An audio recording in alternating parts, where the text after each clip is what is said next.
আমি তো নির্বাচনের প্রার্থী না, আমি ফেরিওয়ালা। আল্লাহর কথা বলতে থাকা আমাদের ফিকির এটা। দুয়ারে দুয়ারে বলা, দুয়ারে দুয়ারে বলা, কभी আরশ पर कभी फरश पर, कभी उनके दर कभी दर बदर, गमे आशिकी तेरा शुक्रिया मैं कहां कहां से गुजर गया, कभी रास्तों में तन्हा कभी हो गुरूद सहरा, मैं जुनू का हम सफर हो मेरा कोई घर नहीं है। আমার সোমবার দিন উমরার ফ্লাইট, আমি অন্য কিচ্ছু গুছাইছি না। কালকে রবিবার, সোমবার দুপুরে আমার ফ্লাইট। আমার সাথে 40 জন মানুষ উমরায় যাবে, সবাই গুছাইতে গুছাইতে যান শেষ। আমি অন্য কিচ্ছু গুছাইছি খালাস হয়ে যাবে আর কি, তার ব্যাগের মধ্যে খাতা বলে শুয়ে লইব আর কি, তা হয়েই যাবে। তাইলে বলার উদ্দেশ্য হলো ভাইয়া আমার, আমরা এই ফিকির নিয়ে আছি। আমরা ফিকির, তোমরা যুবক ভাই, আমরা তোমাদের পরিবর্তন চাই, অল্প হোক বেশি হোক। আমরা নওজোয়ানের পরিবর্তন চাই, আশাবাদী আমরা। ছেলেরা বদলাবে ইনশাআল্লাহ। চরিত্রহীনতার মধ্যে সুখ নাই।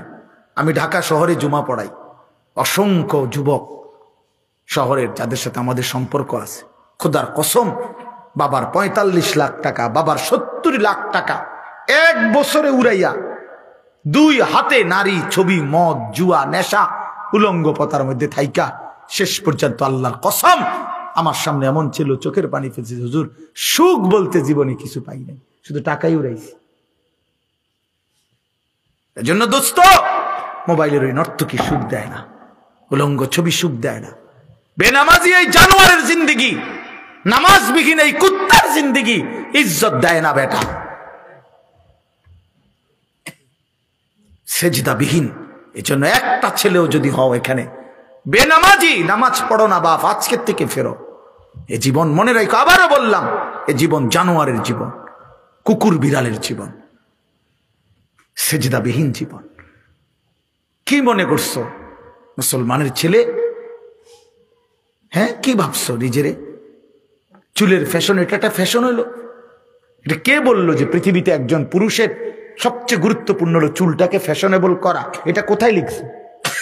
কোন বইতে, কোন ডিকশনারিতে, কোন কোন বই বলো ভাইয়া? একটা ছেলে বলো, কোরআন হাদিস বাদ দাও, এমনি জেনারেল শিক্ষার কোন বইতে, কোন গবেষণাতে লিখছে যে চুলের উপরে খুব ফিকির করা, চুল নিয়ে ব্যস্ত হয়ে যাওয়া এটা একজন পুরুষের দায়িত্ব, বা এটা একটা পুরুষের সৌন্দর্য? চুলের মধ্যে পুরুষের সৌন্দর্যের কি আছে বেটা? নারীর না সৌন্দর্য লম্বা চুল, পুরুষের এখানে কি? উমা ফুলাফানি সারাদিন ব্যস্ত চুল নিয়া, নিজের ছবি নিজেই উঠায়, নিজেই হাসে, নিজে হাতালগি দেয়, নিজে ঠেঙালগি দেয়। তো তোমার তার সিরা মিয়া পাগল, যেই কোনো পাগল ব্যক্তি তো এরকম করে। যেখানে রাস্তার পাগল সে নিজে নিজে হাসে না, কথা বলেন না কেন?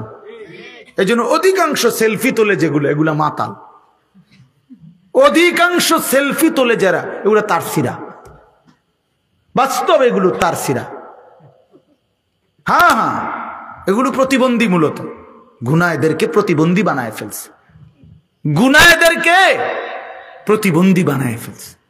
এরা চেনে না আল্লাহ কি, আখেরাত কি, নবী কি, রসুল কি। মনে রাখো বাপ, একদিন তোমাদের হাতে তোমাদের সন্তান টোটাল শব্দটাও ভুলে যাবে। তোমরা যারা জীবনে কোনোদিন নামাজ পড়তে পারলা না, তো তোমার সন্তান কি আব্দুল কাদের জিলানী হবে? হ্যাঁ, তোমার সন্তান হবে বাইজিদ বোস্তামি। হ্যাঁ, কি মনে করছো? তুমি সারাদিন নারীর ছবি দেখবা, উলঙ্গ দৃশ্য দেখবা, আর তোমার ছেলে হবে জোনায়েদ বাগদাদি। হ্যাঁ, কি মনে করো? তুমি যেমন আজ কারো সন্তান, একদিন তুমি হবা কোনো সন্তানের বাপ। সেদিন বুঝবা কষ্ট কাকে বলে, সেদিন বুঝবা। তোমার চোখের সামনে যখন তোমার সন্তান আল্লাহর নাফরমানি করবে, তখন মনে পড়বে বন্ধু, মনে পড়বে আমাদের আল্লামা মুফতি আমজাদ সাহেব মুরাদনগর মাদ্রাসার, উনি বলছিল সেদিন, মনে আসেনি? ওই দিন উনি বলছিল, আমি আরেক ছেলের সাথে পলায়া গেছে, পরে বাবা মা কাঁদতেছে, পরে মেয়েটা দূর থেকে চিঠি পাঠাইছে ওই বাবা মার কাছে যে মা, যে কাজটি আপনারাই করেছিলেন ইতিপূর্বে, আমি তো তাই করেছি, এর জন্য কান্নার কি আছে?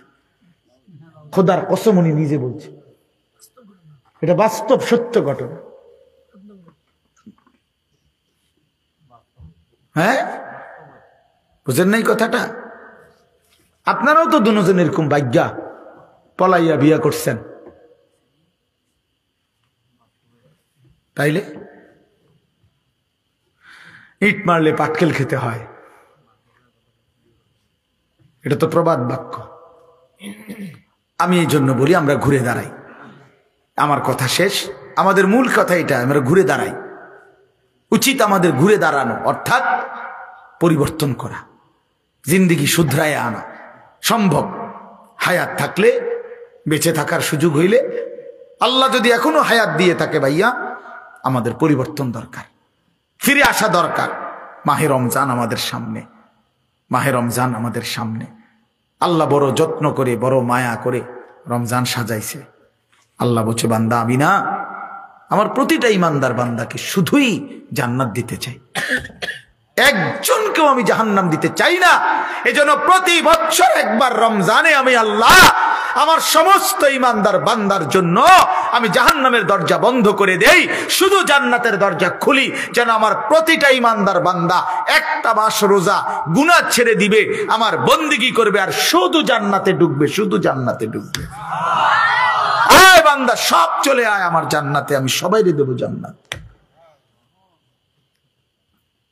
ইয়া আইয়ুহাল্লাযীনা আমানু কুতিবা আলাইকুমুস সিয়ামু কামা কুতিবা আলাল্লাযীনা মিন ক্বাবলিকুম। রব্বুল আলামিন বলেন, হে ঈমানদার, এজন্য রমজানের আলোচনা আল্লাহ শুরু করতে গিয়ে বলেছেন, হে ঈমানদার। আল্লাহ যেন বলছেন, হে ঈমানদার, পুরা বিষয়টা তোমার জন্য, তোমার জন্য। মাহে রমজানের সবগুলো আয়োজন আমি আল্লাহ করেছি তুমি মুমিনের জন্য। এটা হিন্দুর কিছু না, রমজানের সব কিছু মুমিন তোমার জন্য, ইহুদি খ্রিস্টানের জন্য না। এটা ভাত তরকারি না, এটা রমজান।